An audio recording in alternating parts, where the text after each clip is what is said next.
Un bel auditorium tout neuf. Donc à mon avis, ça doit porter assez haut. J'espère.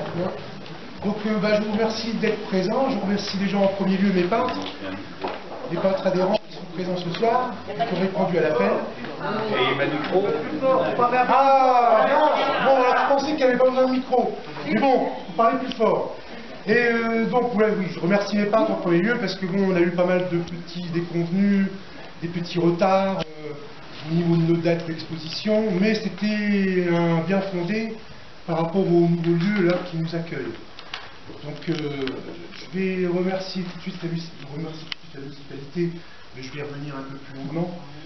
Donc, je remercie la municipalité déjà d'avoir encouragé cet effort d'installation, parce que bon, il y a encore une dizaine de jours, les CIMES n'étaient pas installés. Donc, je pense que Françoise, qui est la première adjointe, y est pour beaucoup.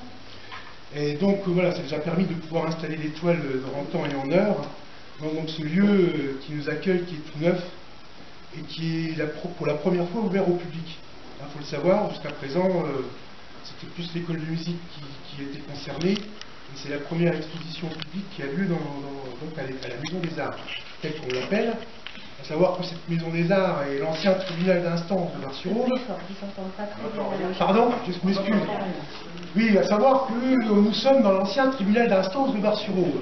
Donc certains et certaines ne savent pas encore où se trouve la Maison des Arts, mais on y est.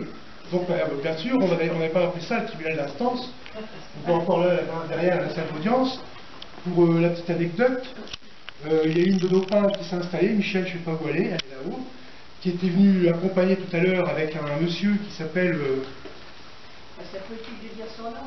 Si, on peut le citer. Bon, enfin, en fait, un jeune avocat qui a débuté sa carrière ici au tribunal d'instance, qui était accompagné de notre peintre, la Michel Esnard, en début d'après-midi, et qui exerce maintenant à Troyes, et qui était étonné de voir cette transformation. Donc il a connu le tribunal à la bonne époque, on va dire, et il a vu les transformations, du coup il est monté, il est dans les étages, et il dit mais c'est magnifique.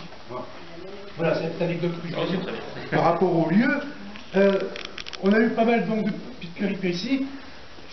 C'est parce que ce projet de Maison des Arts, tel qu'il existe, bon, c'est l'ancienne municipalité qui a mis ça en œuvre, donc je ne peux que la citer quand même, on ne peut pas passer à côté.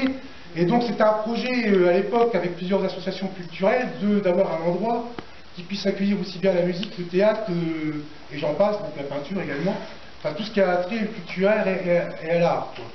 Donc on se devait de suivre un peu le mouvement, et donc les aboutissants arrivant à terme avec la nouvelle équipe municipale, je dis on va travailler également ensemble, c'est le but de chacun, surtout que nous en tant que président d'association.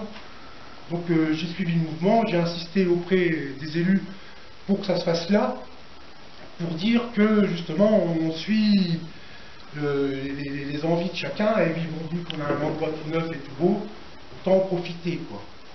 Donc c'était surtout par rapport à ça que je voulais m'attarder. Et donc on ne peut pas non plus ne pas citer M. Leloup et Mme Méraud qui ont été un peu à l'initiative de ce projet. Bon, projet onéreux, je le sais, on le sait tous, mais j'espère qu'on fera ses fruits dans l'avenir de la municipalité en marche et peut-être des futurs. Voilà, dire que ça soit un lieu convivial pour tous, en espérant que d'autres choses se feront également. Je sais qu'il y a des auditions samedi prochain, je crois, donc ça va faire encore du mouvement, du passage, les gens verront les toiles et les œuvres exposées. Donc je pense que ça peut être un bienfait aussi pour notre association au niveau des exposants. Après, les critiques des peintres par rapport au lieu en lui-même, j'en ai entendu, oui, non, voilà, on est dans le négatif, dans le positif. Forcément, on ne peut pas non plus satisfaire tout le monde. La seule chose que moi j'espère, c'est qu'on a un attrait public un peu plus important que Tassin. Ça reste à prouver. On fait un comptage minutieux, méticuleux tous les ans, à chaque exposition, et donc on essaiera d'être dans la continuité, n'est-ce pas? Je voulais en même temps citer, parce qu'on en a parlé avec André Auguste, qui est correspondant pour la Haute-Marne, nous avons parmi nous un de nos peintres aussi, qui s'appelle Ralph Grumy, qui est l'ancien président des artistes et peintres bar-alpins, donc il a repris l'association en cours qui était à l'abandon depuis quelques années, Donc je pense que peut-être que, voilà, donc il est présent là, et c'est lui qui m'avait passé la main dans le début des années 2000, parce qu'il partait s'installer en Haute-Marne. Et il a rouvert là-bas une autre association de peinture, qui s'appelait la Palette du Faille. Exactement. Voilà. Donc, il a passé la main également, mais il est toujours présent, et il est toujours présent parmi nous. Donc déjà, voilà, je voulais citer aussi Ralph, qui est toujours de nos côtés, et voilà. Autre chose, je suis un peu long, mais désolé.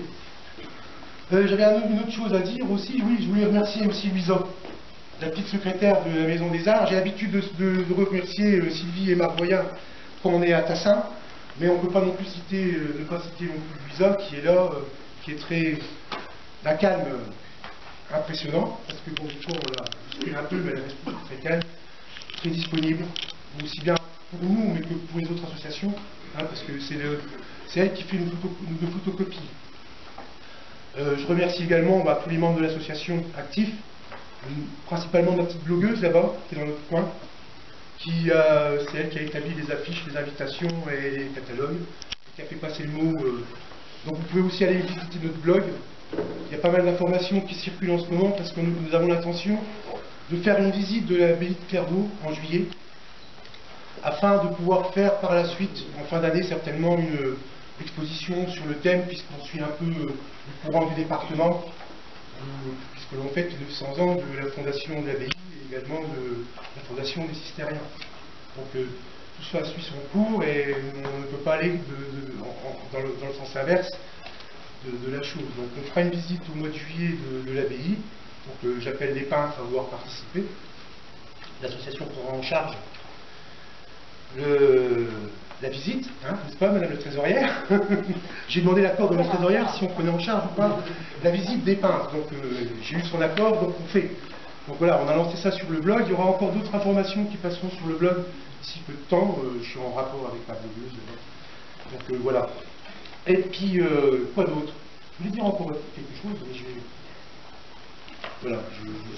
Oh oui, alors après, par rapport à cette fameuse exposition qu'on espère faire en fin d'année sur Clairvaux, je me retrouverai certainement vers la municipalité pour avoir un endroit, un lieu. Parce que sachez que l'engouement pour les 900 ans de l'abbaye, apparemment, est énorme, puisque les premières festivités au niveau du département démarrent à partir du mois de mai, et vont jusque fin octobre, et que toutes les salles, que ce soit à l'abbaye de Clairvaux ou ailleurs, même à Troyes, à la bibliothèque de Pré, ils ont prévu des choses également, tout est complet. Donc même nous, petite association locale, on a du mal à trouver un endroit pour pouvoir faire une exposition sur ce thème. Donc c'est pour dire. Donc on espère pouvoir quand même faire quelque chose d'ici la fin de l'année. Et voilà, après, bon, j'attends que les peintres répondent favorablement à cette initiative. Et voilà. Donc, je remercie encore une dernière fois la municipalité de nous accueillir ici. J'excuse, parce que j'ai oublié de le faire au départ, j'excuse, on avait invité nos conseillers généraux, donc M. d'Allemagne et Mme Rigolo, mais comme nous sommes en période électorale, donc ils sont certainement retenus pour leur projet d'élection. J'excuse également Monsieur le sous-préfet, Monsieur... son nom, Belbella, voilà. Et ainsi que le premier secrétaire, le secrétaire général, M. Richard, qui sont absents pour justement le droit de réserve vu les élections qui approchent. Donc voilà, vous aurez pu être présents, c'est vrai, parce que vous avez dit qu'ils répondraient favorablement. Mais bon, voilà, période électorale ou blanc, on les excuse. Donc je vous remercie tous d'être venus. Je vais laisser le mot à M. le maire.